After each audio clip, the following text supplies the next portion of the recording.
నమస్కారం వార్తలకు స్వాగతం. ముందుగా ముఖ్యాంశాలు. BRS leader press meet, CM Revanth రెడ్డిపై ఫైర్.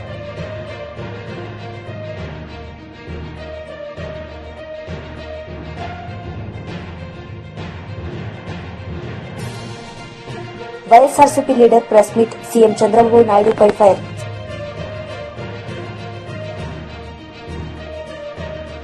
కేంద్ర బడ్జెట్లో రాష్ట్రానికి ప్రాధాన్యమిచ్చేలా రాష్ట్రంలోని ప్రాజెక్టులకు అవసరమైనన్ని నిధులు కేటాయించేలా చూడాలని టీడీపీ ఎంపీలకు ముఖ్యమంత్రి చంద్రబాబు నాయుడు సూచించారు. ఫిబ్రవరి 1వ తేదీన కేంద్ర బడ్జెట్ ప్రవేశపెట్టనున్న నేపథ్యంలో మంగళవారం ఉండవల్లి నివాసంలో చంద్రబాబు తెలుగుదేశం పార్లమెంటరీ పార్టీ సమావేశాన్ని నిర్వహించారు.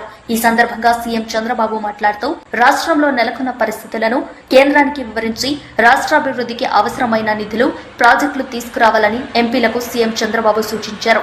ఇప్పటికే కేంద్ర ప్రభుత్వం వైజాగ్ స్టీల్ ప్లాంట్ కోసం 11,440 రూపాయల కోట్లు, నక్కపల్లిలో బల్క్ డ్రగ్స్ ప్రాజెక్టు కోసం 14,000 రూపాయల కోట్లు, అమరావతి నిర్మాణానికి 15,000 రూపాయల కోట్లు, కొప్పర్తి, ఓర్వకల్లులో ఇండస్ట్రియల్ కారిడార్లకు 4,936 రూపాయల కోట్లు కేటాయించినందుకు కేంద్రం ముందుకొచ్చిందని తెలిపారు. విభజన చట్టంలోని పెండింగ్ అంశాలను కేంద్రం దృష్టికి తీసుకువెళ్లి పరిష్కరించేలా చూడాలని ఎంపీలకు సూచించారు. దేశంలో ఏ రాష్ట్రానికి లేని సముద్ర తీరం మన రాష్ట్రానికే ఉందని, పోర్ట్ల నిర్మాణం ద్వారా దాన్ని సద్వినియోగం చేసుకుంటే పెద్ద ఎత్తున ఉపాధి లభించడంతో పాటు సంపద సృష్టి జరుగుతుందని సీఎం అన్నారు. కేంద్ర బడ్జెట్లో కొత్త రహదారులు, రాష్ట్రానికి కేటాయించేలా రహదారుల విస్తరణకు అనుమతులు వచ్చేలా ఎంపీలు పనిచేయాలని, విశాఖ, విజయవాడ మెట్రో రైల్ ప్రాజెక్టులు రాష్ట్రానికి వచ్చేలా చూడాలని ఎంపీలకు సూచించారు.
టీడీపీ లీడర్ మీడియా సమావేశం నిర్వహించారు. ఈ సందర్భంగా పలు అంశాలపై ఆయన మాట్లాడారు.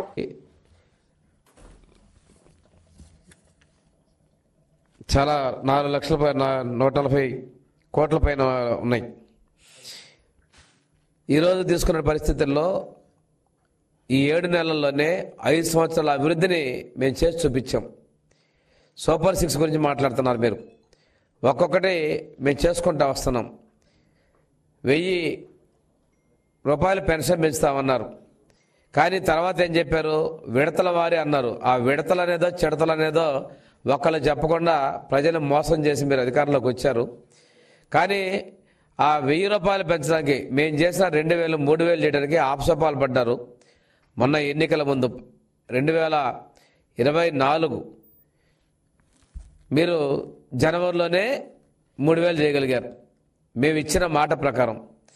నువ్వు చేసిన అప్పులు ఒక పక్క, నువ్వు చేసిన బకాయిలు ఒక పక్క, పెట్టే బకాయిలు ఒక పక్క ఉన్నప్పటికి కూడాను పెన్షన్ 4,000 రూపాయలు ఇస్తాం. మేము అమలుపరిచాం మొదటి రోజు నుంచే. ముందు నుంచి ఇస్తామని చెప్పాం. మేము ప్రకటించినటువంటి ఏప్రిల్ నెల నుంచే మీకు అరియర్స్ ఇస్తామని చెప్పాం. దాని ప్రకారం ఇవ్వడం జరిగింది. ఈ భారతదేశంలో ఏ రాష్ట్రము ఇవ్వనంత విధంగా అత్యధిక మొత్తంలో పెన్షన్ ఇస్తున్నటువంటి ప్రభుత్వం చంద్రబాబు నాయుడు ముఖ్యమంత్రిగా ఉన్నటువంటి ఎన్డీఏ ప్రభుత్వం అనే విషయాన్ని మీరు గమనించుకోవాలి. అదేవిధంగా 6,000 రూపాయల పెన్షన్ వికలాంగులకి, మంచానికి పరిమితమైన వాళ్ళకి 15,000 రూపాయలు కూడా ఇది చారిత్రకంగా మేము ఇచ్చాం అనే విషయాన్ని మీరు ఒక్కసారి గమనించుకోవాలి.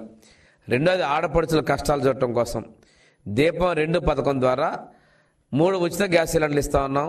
మొదటి స్లాట్లో అందరికీ కూడా మేము ఇప్పుడు గ్యాస్కి ఉచితంగా 90 లక్షల మంది జనాభాకి, ప్రజలకి, కుటుంబాలకి మేము ఇది ఇవ్వడం మొదలుపెట్టాం. ఇది చూసి మీరు ఓర్చుకోలేక ప్రచారం ఏదో ప్రగల్భాలు మాట్లాడారు, కానీ ప్రజలు తిప్పి కొడతామన్న విషయాన్ని ఒక్కసారి గమనించుకోవాలి. అసెంబ్లీలో మేము అడిగాం, అన్నా క్యాంటీన్లు పేదలకు అన్నం పెట్టి అన్నా క్యాంటీన్లు మీరు ఎలా మూసేస్తారండి అని అడిగితే ఆ రోజు మీరు నిర్లక్ష్యంగా మాట్లాడారు. మేము చెప్పిన మాట ప్రకారం ఇది మా సూపర్ 6లో హామీనే. అన్నా క్యాంటీన్లు తిరిగి ప్రారంభించాం. ఇవి పెంచినవే కాకుండా ఇంకా అదనంగా కూడా ప్రతి నియోజకవర్గానికి ఒక అన్నా క్యాంటీన్ ఉండే విధంగా రూరల్లో కూడా మొన్ననే కేబినెట్ తీర్మానం చేసాం. త్వరలో కూడా పూర్తి స్థాయిలో ఇస్తున్నాం. ఇవన్నీ కూడా ప్రజల కళ్ళకు కనిపిస్తున్నాయి. మీకు కళ్ళకు కనిపించవు, చేసేది వినిపించదు. ఒక మీ మెప్పు కోసం, మీ నాయకుడి మెప్పు కోసం మీరు మాట్లాడుతూ ఉన్నారు. ఈరోజు ఒక్కొక్కరు ఏం చేస్తారంటే నేను వెళ్ళట్లేదు, నేను ఉంటున్నానని చెప్పేసి శీల పరీక్ష చేసుకునే విధంగా ప్రవర్తిస్తూ ఉన్నారు. కానీ చెప్పినోళ్ళే బయటకు వెళ్తున్నారు. మీరు ఒక్కసారి చూసుకున్నట్లయితే మిమ్మల్ని రాజ్యసభ సభ్యులు మిమ్మల్ని వదిలేసి బయటకు వస్తున్నారు, మిమ్మల్ని వదిలేసి మీ ఎమ్మెల్సీలు బయటకు వస్తూ ఉన్నారు. చివరికి రోజుకొక డేట్ మార్చుకుంటా తిరుగుతానని చెప్పేసి ఆయన కూడా బయటకు అక్కడికి వెళ్ళిపోయాడు. మీ నాయకుడి పరిస్థితి అలాగుంది. మీకు అగమ్య గోచరంగా మెప్పు కోసం ఆయన లేడు, మాకు డ్యూటీ అప్పగిచ్చాడు మాట్లాడదాం అని చెప్పి నిన్న మొన్నటి తెగరెచ్చిపోయి మాట్లాడుతూ ఉన్నారు. కనిపించట్లేదా మేము చేసినటువంటి అభివృద్ధిని? మీరు చేసిన గుంటల రోడ్డు మొత్తం మేము పూడుస్తూ వస్తున్నాం, అది కనిపించట్లేదా? మీ గుంటల రోడ్లో పడి ప్రాణాలు కోల్పోయింది మీకు కనిపించడం లేదా? మీ పత్రిక ఒకటి ఉంది, బ్లూ మీడియా. ఎప్పుడో 6 సంవత్సరాల నాటి వాటిని తీసుకొచ్చి సద్యవార్తలు తీసుకొచ్చి ఈరోజు కొత్తగా వచ్చిన మాట్లాడతారు. మీరు చేసేటువంటి అసత్యాలకి, మీ అసత్య ఆరోపణల మీదకి మీ మీడియా ద్వారా ప్రాణాలు పోసుకుంటారు. కానీ ఇంతకుముందు మీ మీడియా చూసేవాళ్ళే అసహించుకున్న విషయాన్ని కూడా మీరు గమనించుకోవాలని నేను తెలియజేస్తున్నా. అంతేకాకుండా నవరత్నాలకు ఎన్నిసార్లు రేట్లు మార్చారు మీరు? అమ్మఒడి అన్నారు, మొదటి సంవత్సరం మీరు ఇచ్చారా? 5 సంవత్సరాలు ఇచ్చారా? ఎవరిని మోసం చేస్తారు? 2 పిల్లలకి ఇస్తామని చెప్పారు, ఒకళ్ళకి 15,000 అన్నారు, మీరు ఇచ్చిందెంత? 13,000. ఇది మోసం కాదా? సిపిఎస్ ఇస్తామన్న రద్దు అన్నాడు 6 రోజుల్లో. ఏం చేసావు? ఎన్ని వారాలు జరిగింది ఈ సిపిఎస్ రద్దు చేయడానికి? ఇవన్నీ మీకు కనిపించడం లేదా? మీకు వాస్తవికత ప్రపంచంలో మీరు ఎప్పుడు బతకట్లా. మీరు ఒక మిథ్యా ప్రపంచం, ఫేక్ ముఖ్యమంత్రి, ఫేక్ ప్రభుత్వంలో మీరు బతికి ఇంకా ఇటువంటి తప్పుడు ఆలోచించడానికి, ఆరోపణలు చేయడానికి మీకు ఎలా మనసు అవుతుందో మాకు అర్థం కావట్లా. ప్రజలు చేత్కరించి వైఎస్ఆర్సీపీ లీడర్ పెద్దిరెడ్డి రామచంద్రారెడ్డి మీడియా సమావేశం నిర్వహించారు. ఈ సందర్భంగా పలు అంశాలపై ఆయన మాట్లాడారు. అక్కడ రాత్రుల్లో బస చేయాలంటే పని చేసే వాళ్ళందరికీ కూడా ఒక సెక్యూర్డ్ ప్లేస్ ఉండాలని చెప్పి ఆ రోజే మేము అక్కడ కట్టడం జరిగింది. ఆ తర్వాత అప్పుడే మామిడి చెట్లు పెట్టడం జరిగింది. దాదాపు 24-25 సంవత్సరాలు అయితే ఈరోజు మళ్ళా అది అటవీ భూమి అన్యాక్రాంతం అయిపోయిందని చెప్పి మాట్లాడడం జరుగుతూ ఉంది. మీకు ఒకటే నేను తెలియజేస్తా ఉన్నాను, కిరణ్ కుమార్ రెడ్డి ముఖ్యమంత్రిగా ఉన్నప్పుడు వెంకటరమణారెడ్డి అని చెప్పి ఏదైతే ఒక తెలుగుదేశం పార్టీ నాయకుడు ఉన్నాడో అతను ఆ రోజు ముఖ్యమంత్రికి కంప్లైంట్ ఇస్తే కిరణ్ కుమార్ రెడ్డి దాని మీద సర్వే చేయించి అదంతా కూడా రెవెన్యూ వాళ్ళు, ఫారెస్ట్ వాళ్ళు జాయింట్ సర్వే చేసి ఇది ప్రైవేట్ ల్యాండ్, ఇది ఫారెస్ట్ డిపార్ట్మెంట్కి సంబంధం లేదని కూడా తేల్చడం జరిగింది. అదే మళ్ళా 2014లో అదే వెంకటరమణారెడ్డి మళ్ళా చంద్రబాబుకు పిటిషన్ ఇస్తే ఆ పిటిషన్ ద్వారా మళ్ళా ఎంక్వైరీ చేయించి మళ్ళా అదే తేల్చడం జరిగింది. వాళ్ళు హైకోర్టులో కూడా వెంకటరమణారెడ్డి వేస్తే హైకోర్టులో కూడా దాని మీద ఉత్తర్వులు ఇవ్వకుండా డిస్మిస్ చేయడం జరిగింది. మరి ఈరోజు ఆ భూమిని 23 ఎకరాలు 75 ఎకరాలు కావాలంటే ఎలాగా ఇచ్చాడు ఇతను సెటిల్మెంట్ డైరెక్టర్. మరి ఆ భూమి ఎక్స్టెంట్ కూడా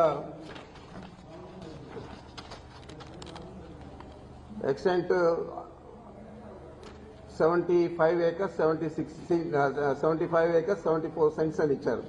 సర్వే నంబర్లు వచ్చి 295, 296 అని ఇచ్చారు. మరి ఇంత క్లియర్ గా ఇచ్చాడు. ఇచ్చేదే కాకుండా ఫారెస్ట్ గెజెట్ ఉంటుంది. ఫారెస్ట్ గెజెట్ లో 1968లోనే అది వాళ్ళు పక్కకు పెట్టేశారు. ఆ ఫారెస్ట్ గెజెట్ కూడా మీకు చూపిస్తా ఉన్నాను. ఇది ఫారెస్ట్ గెజెట్.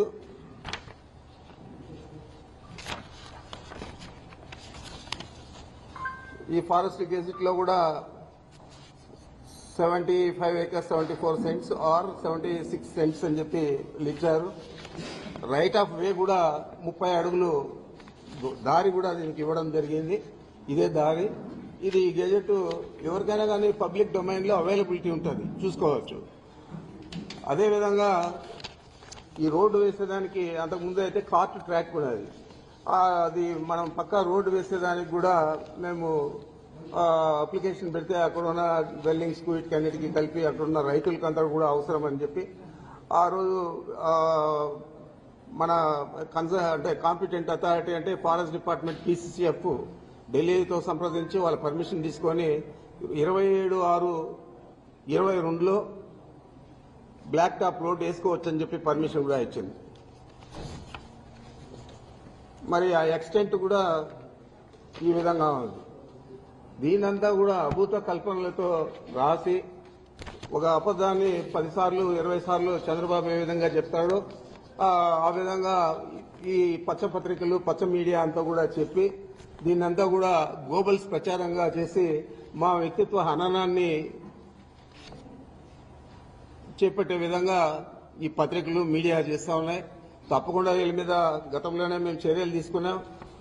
చిత్తూరు కోర్టులో ఒక మీడియా సంస్థ మీద 50 కోట్లకు, ఈనాడు ఈటీవీ మీద ఒక 50 కోట్లకు నష్టపరిహారానికి కూడా పరువు నష్టపరిహారానికి కూడా వేశాం.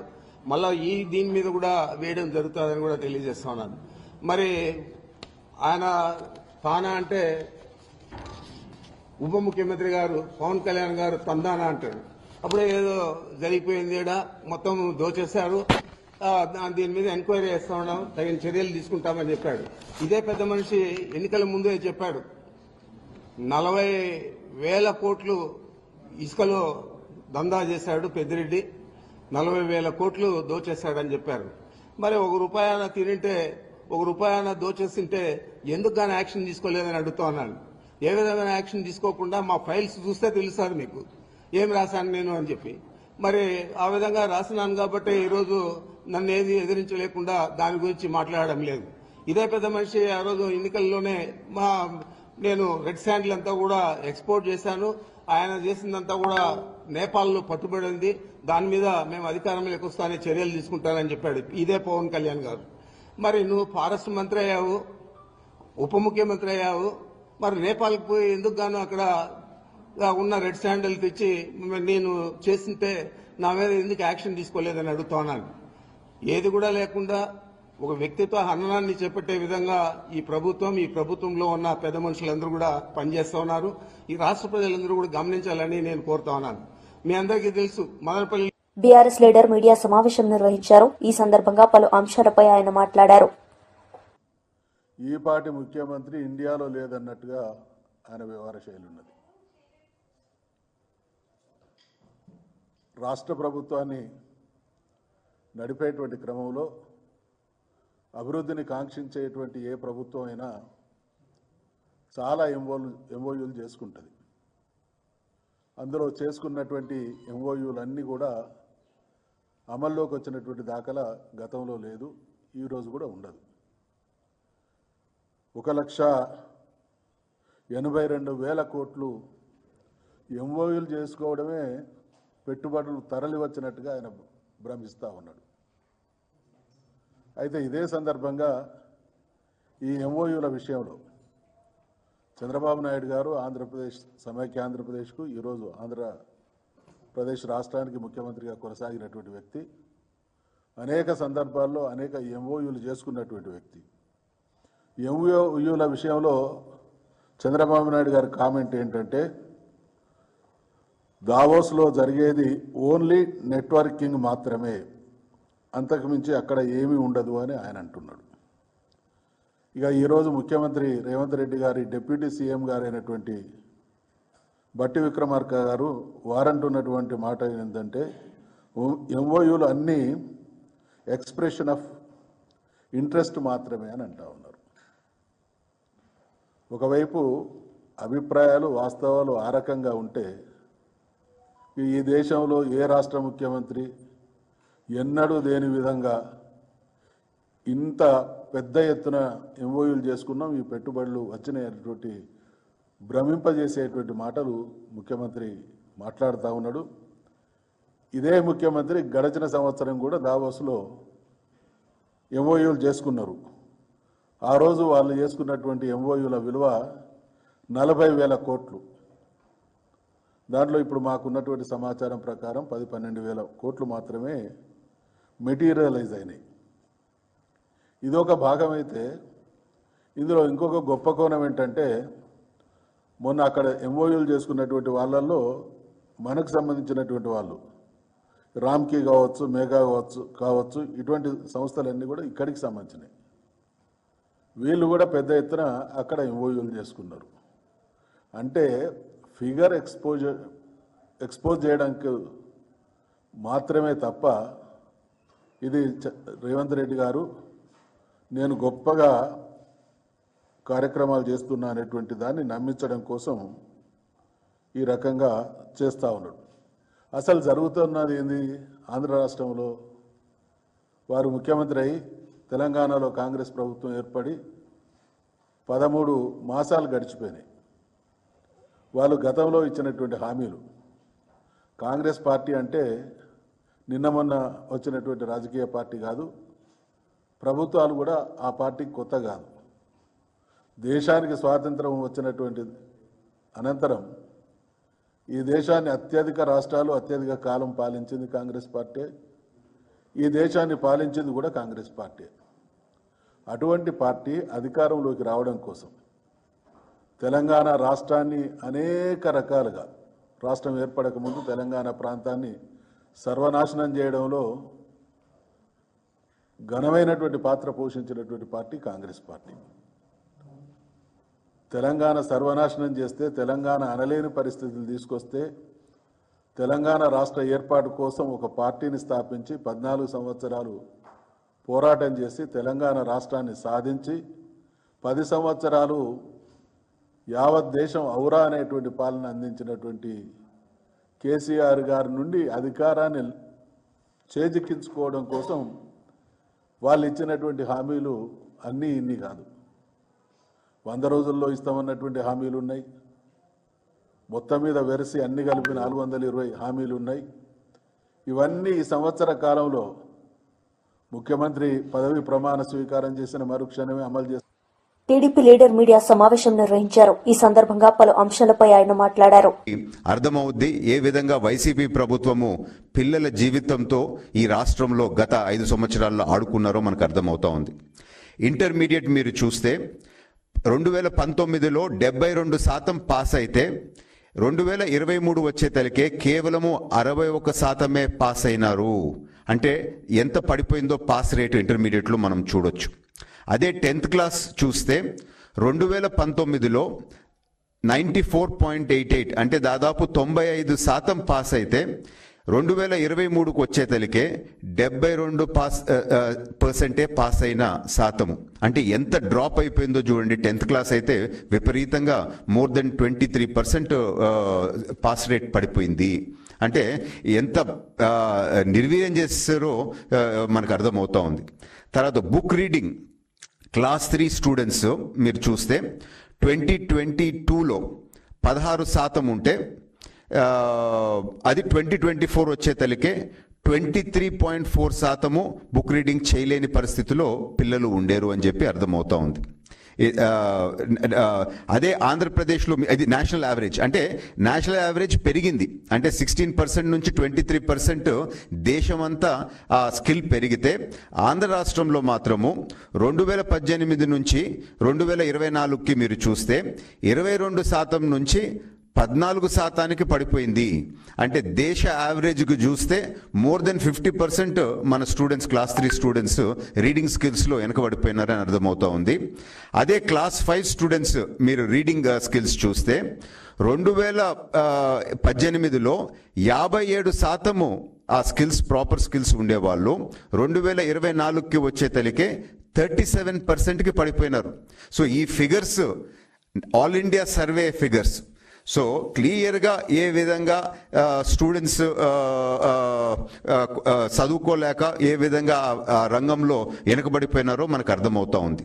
ఎందుకు ఇట్లా జరిగింది అని చెప్పి మనం డీటెయిల్స్లోకి పోతే 5 సంవత్సరాల్లో డిఎస్సి నోటిఫికేషన్ అనేదే గత ప్రభుత్వం వైసీపీ ప్రభుత్వం ఇవ్వలేదు. కొత్త టీచర్లని తీసుకొని వచ్చింది లేదు. ఆ టీచర్స్ షార్టేజ్ ఉన్నా కానీ వాళ్ళు పట్టించుకున్న పరిస్థితి లేదు అని చెప్పి మనకి అర్థమవుతా ఉంది. ఏం చేశారు? ఆ ఉన్న టీచర్లను కూడా కోవిడ్ టైంలో లిక్కర్ షాప్స్ ముందు పెట్టి వాళ్ళ చేత లిక్కర్ సేల్స్ పనిలో పెట్టినారు. అదే నాన్ అకాడమిక్ వర్క్స్ రకరకాల చదువు చెప్పే పని వదిలిపెట్టి వేరే వేరే పనులు ఆ టీచర్లకి ఇచ్చి వాళ్ళ ఆత్మ గౌరవాన్ని కూడా తగ్గించే విధంగా చేశారు. దాదాపు 8,000 స్కూల్స్ పైన మర్జింగ్ చేసి పిల్లల్ని దగ్గర ఉండే స్కూల్కి పోనీయకుండా ఎక్కడో దూరం పోయే పరిస్థితి తీసుకొని వచ్చి చాలా మంది స్టూడెంట్స్ స్కూల్కి పోలేక డ్రాప్అవుట్ అయ్యే పరిస్థితి వాళ్ళు తీసుకొని వచ్చినారు. ఇంకొక 4-5 పాయింట్స్ ఏ విధంగా ఈ పూర్తి విద్యారంగాన్ని నిర్వీర్యం చేశారో కూడా ఈరోజు ప్రజల దృష్టికి మేము తీసుకురావాలనుకుంటున్నాం. ఇంటర్మీడియట్ స్టూడెంట్స్కి మిడ్ డే మీల్ అనేది గత ప్రభుత్వం వైసీపీ ప్రభుత్వం రద్దు చేయడం జరిగింది. స్టూడెంట్స్కి సైకిల్స్ ఇవ్వకుండా ఆ పథకాన్ని కూడా వాళ్ళు రద్దు చేయటం జరిగింది. వర్చువల్ క్లాస్ రూమ్స్ అనేది మంచి ప్రాపర్ ట్రైనింగ్ కోసము ప్రాపర్ ఎడ్యుకేషన్ కోసము గతం మంచేదో చెడేదో గుర్తించండి, కార్యకర్తలకు అండగా ఉంటాం. ప్రస్తుత తెలంగాణ ప్రభుత్వం ఇచ్చిన హామీలు నెరవేర్చకుండా అభివృద్ది పనులు చేయడంలో విఫలమైందని జుక్కల్ మాజీ ఎమ్మెల్యే బీఆర్ఎస్ నాయకుడు హనుమంత్ షిండే ఆరోపించారు. జుక్కల్ నియోజకవర్గంలో కార్యకర్తలకు అండగా ఉన్నా నేనున్నానంటూ భరోసా కల్పించేందుకు నియోజకవర్గంలో ఉన్న అన్ని మండలంలో ఆత్మీయ సమ్మేళనం పేరుతో ఊరూరు తిరుగుతూ కార్యకర్తలకు మనోధైర్యం ఇచ్చేందుకు ముందుకు వచ్చామన్నారు. ఎన్నికల్లో తక్కువ ఓట్లతో ఓటమి చెందామని మంచిదో చెడేదో ప్రజలు గుర్తించాలని షిండే పేర్కొన్నారు. బుధవారం నాడు జుక్కల్ మండలంలో చండీగావ్, మాదాపూర్, హాంగర్గా, బిజ్జల్వాడి, కత్తల్వాడి, ఎడ్గి తదితర గ్రామాల్లో విస్తృత హనుమంత్ షిండే తిరిగారు. ఆయన వెంట పార్టీ శ్రేణులు పాల్గొన్నారు. పనులు కాలేదు, కానీ 2 టర్ములలో నాతోని అయినంత, ఎందుకంటే ఈ ప్రాంతంలో పుట్టినటువంటి బిడ్డ, మీ మండలంలో డోన్గాం గ్రామంలో పుట్టినటువంటి బిడ్డ కాబట్టి ఏ గ్రామానికి ఏం కావాలి, ఈ మండలానికి ఏం కావాలి, ఈ నియోజకవర్గానికి ఏం కావాలి అనేది నాకు ఎంతో కొంత తెలుసు కాబట్టి నాకు తోచినన్ని చేయగలిగిన. 2 టర్ములు ఎమ్మెల్యేగా ఉండి ప్రభుత్వంలో ఉండి కొన్ని పనులు చేసినాం. ఈ ఒక్క టర్ము మన ప్రభుత్వం వచ్చి నేను ఎమ్మెల్యేగా ఉంటే ఇందరూ అన్ని విధాలుగా ఆశీర్వదించారు. 1152 ఓట్ల మెజార్టీతో ఓడిపోవడం జరిగింది. 15 సంవత్సరాలుగా ఎమ్మెల్యే చేసి 1152 ఓట్లతో ఓడిపోవడం అది ఓటమి కాదు. అది నా ఓటమి కాదు, మీ ఓటమి కాదు. మన అదృష్టం అట్లా ఉంది, మన దురదృష్టం అట్లా ఉంది. అది జరిగింది. కానీ ఇప్పుడైనా మనం ఆలోచన చేయాలి. ఏ బర్రె పాలిచ్చేది, ఏ బర్రె గొడ్డు బర్రె అనేది మనం గుర్తించాలి. ఒక్కసారి పొరపాటు చేస్తే 5 సంవత్సరాలు శిక్ష అనుభవించాలి. మీరు ఏం చేసినా ఇంకా 4 సంవత్సరాలు ఈ ప్రభుత్వం ఉంటది.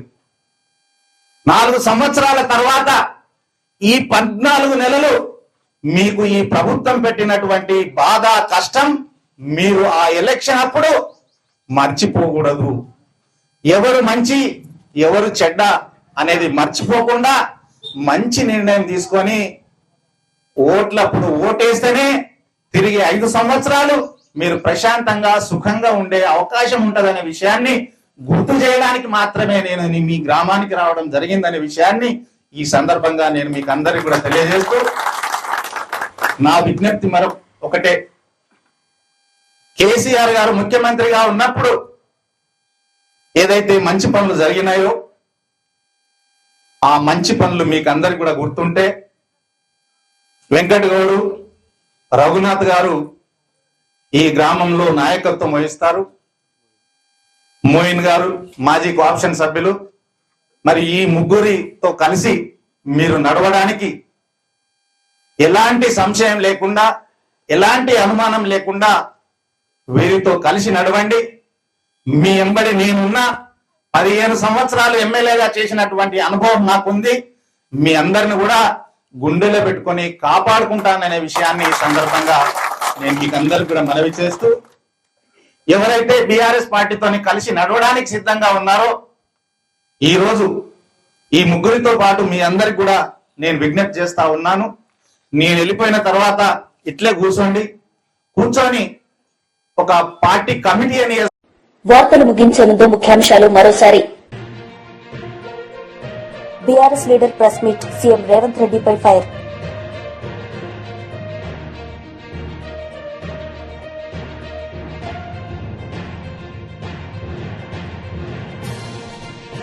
YSRCP leader press meet CM Chandrababu నాయుడుపై ఫైర్.